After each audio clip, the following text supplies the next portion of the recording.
Welcome back to my channel. তো আজকে আমি সপ্তম শ্রেণীর 20 প্রশ্নমালার চতুর্ভুজের শ্রেণীবিভাগ এইখানে কি কি শর্ট কোশ্চেন আছে তার আমি বিস্তারিত আজকে বলবো।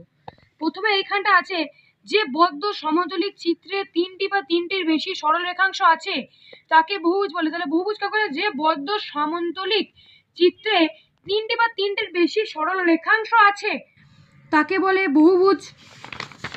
তারপরে এইখানে এইটাও খুব ইম্পর্টেন্ট, কুজ্জ বহুভুজ আর অকুজ্জ বহুভুজ। এটা বলতে পারে যে কাকে বলে আর ছবি দিয়ে বোঝাও।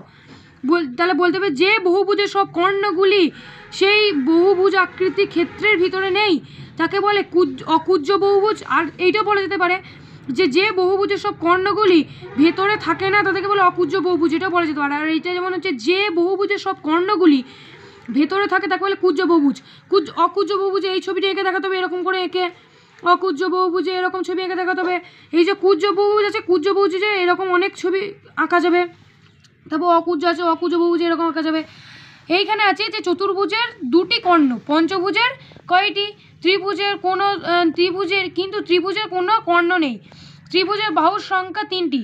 তাহলে কর্ণের সংখ্যা দেখো, তাহলে এইটা একটা সূত্র আছে। এই সূত্রটি বহুভুজের বাহুর সংখ্যা n, কর্ণের সংখ্যা n × n-3/2। এইখানে যেই মানটা বলবে সেটা যদি তুমি এখানে বসিয়ে দাও তাহলে তোমার কয়টি কর্ণ আছে সেটা বলা যেতে পারে।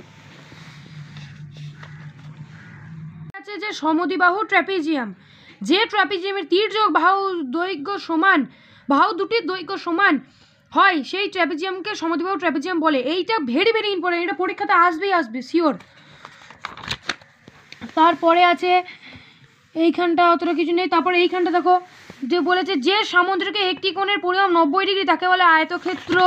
তারপর আছে যে সামন্তরিকের একজোড়া সন্নিহিত বাহুর দৈর্ঘ্য সমান তাকে বলে রম্বস, এবং রম্বসের প্রতিটি বাহুর দৈর্ঘ্য সমান। এটা শর্ট কোশ্চেন আসতে পারে যে রম্বসের প্রতিটি বাহুর দৈর্ঘ্য সমান না অসমান, কি লিখবে? সমান।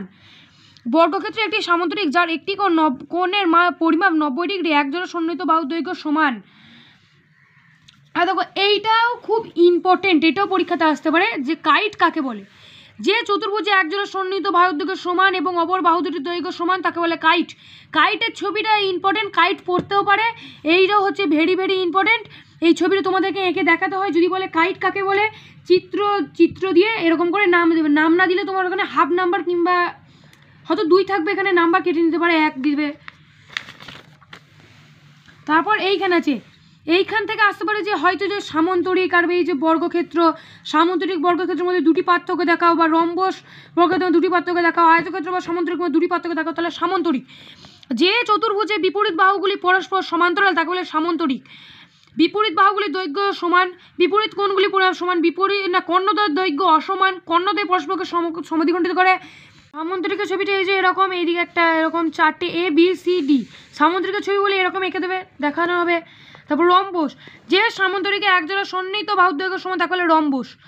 এই যে রম্বসের ছবি এরকম তোমরা এরকম করে এঁকে দেবে। এবং আর এর হচ্ছে সকল বাহুর দৈর্ঘ্য সমান, বিপরীত কোণগুলি পরিমাপ সমান, কর্ণদ্বয়ের দৈর্ঘ্য অসমান, কর্ণদ্বয় পরস্পরকে সমকোণে সমদ্বিখণ্ডিত করে।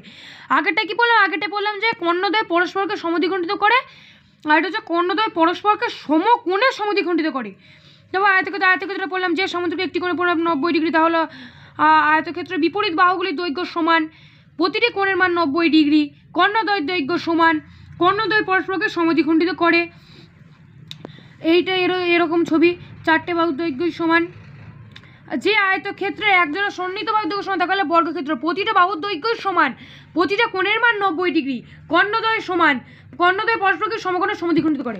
এবার যদি বলে যে রম্বস আর বর্গক্ষেত্রের মধ্যে দুটি পার্থক্য দেখাও, তাহলে কি দেখানো যাবে? যে প্রতিটি কোণের পরিমাপ 90 ডিগ্রি আর বর্গক্ষেত্রের, আর এখানে রম্বসে বলা যেতে পারে যে প্রতিটা কোণের মান 90 ডিগ্রি নয়, আর একটা কর্ণদ্বয়ের দৈর্ঘ্য কি হচ্ছে অসমান, আর একটা কর্ণদ্বয়ের দৈর্ঘ্য সমান। এরকম করে দুটো পার্থক্য এরকম করে লেখা যাবে। তারপর হচ্ছে চতুর্ভুজের শ্রেণীবিভাগ। চতুর্ভুজ, এই ছবিটা দেখবে তোমরা, এই ছবিটা পরীক্ষা আসতে পারে। যে ট্র্যাপিজিয়ামে তখন বললাম না, ট্র্যাপিজিয়ামের তির্যক বাহু দুটির দৈর্ঘ্য সমান তাকে বলে সমদ্বিবাহু ট্র্যাপিজিয়াম, এই যে এইগুলো। তারপর এখানে কিছু শর্ট কোশ্চেন আছে। সমদ্বিবাহু ট্র্যাপিজিয়ামের তির্যক বাহু দুটির কী হবে? দৈর্ঘ্য অসমান না সমান? সমান। ট্র্যাপিজিয়ামের দুটি বিপরীত বাহু পরস্পর সমান্তরাল হলে তা সামন্তরিক হবে। সামন্তরিকের বিপরীত বাহুগুলি পরস্পর সমান্তরাল। সামন্তরিকে একটি কোণের পরিমাপ 90 ডিগ্রি হলে তাহলে আয়তক্ষেত্র। চতুর্ভুজের দুটি কর্ণ, এইটা আসতে পারে। রম্বসের কর্ণদৈর্ঘ্য পরস্পরকে সমকোণে সমদ্বিখণ্ডিত করে। আয়তক্ষেত্রের বিপরীত বাহুগুলির দৈর্ঘ্য পরস্পর সমান। রম্বস এক বিশেষ ধরনের সামন্তরিক, এটা অনেকে ভুল করে বর্গক্ষেত্র করে ফেলে, কিন্তু এটা সামন্তরিক হয়। সামন্তরিকের কর্ণদৈর্ঘ্য পরস্পরকে সমদ্বিখণ্ডিত করে। তারপরে নেক্সট চ্যাপ্টার আছে যে চতুর্ভুজ অঙ্কন। তাহলে চতুর্ভুজ অঙ্কন করতে গেলে কয়েকটি শর্ত জানতে হবে, সেই শর্তগুলো এই যে এবার কয়েকটি জানা শর্ত নিয়ে চতুর্ভুজ অঙ্কন করব। 4টি বাহুর দৈর্ঘ্য একটি কর্ণের দৈর্ঘ্য জানা, 4টি বাহুর দৈর্ঘ্য ও একটি কোণের মাপ জানা, 3টি বাহুর দৈর্ঘ্য ও 2টি অন্তর্ভুক্ত কোণের মাপ জানা, 2টি সন্নিহিত বাহুর দৈর্ঘ্য 3টি কোণের পরিমাপ জানা, যখন কোনো বিশেষ ধর্ম জানা আছে যেমন বর্গক্ষেত্রে কর্ণদ্বয় দৈর্ঘ্য জানা। এবার দেখো এইখানে একটা দেখো, এবি 4 সেমি, বিসি 3 সেমি, সিডি 5.5 সেমি, এডি 5 সেমি, বিডি 6.5 সেমি হলে এ বি সি ডি এ চতুর্ভুজ আঁকার চেষ্টা করি। দেখো আমি এখানে বলছি, প্রথমে আমাকে এটা টেনে নিতে হবে এবি, যে এখানে টানা হয়ে গেছে এবি। তারপর হচ্ছে বিসি, বিসি কত 3 সেমি, 3 সেমি করে নিয়েছি। সিডি 5.5 হয়ে গেছে। ডি ডি এ বা এডি করা যেতে পারে, তুমি এদিকে নামটা করে নিতে পারো 5 সেমি। বি ডি 6.6, তাহলে এখানের মধ্যে সবচেয়ে বড় কোণটা দেখতে পাচ্ছি আমরা বিডি 6.6। তাহলে দেখো এখানে ছবিটি দেখো, আগে আমরা একটা লাইন টেনে নিলাম এখানে, তারপর এবি, এই যে এবি 4 সেমি, এইখানে বসি মানে এইখানে জ্যামিতি বসিয়ে এরকম করে এখানে কেটে নিচ্ছি। তারপর আবার কি আছে জানো, ডি, ডি এ এখানে হতে পারে যে এডি 5 সেমি, এখানে বসিয়ে আবার এখানে কাটলাম। তারপর হচ্ছে আবার বিসি, বিসি যেমন এইখানে বসিয়ে আবার মানে এইখানে তোমাকে জ্যামিতি কাটাটা বসিয়ে এখানে কাটতে হবে।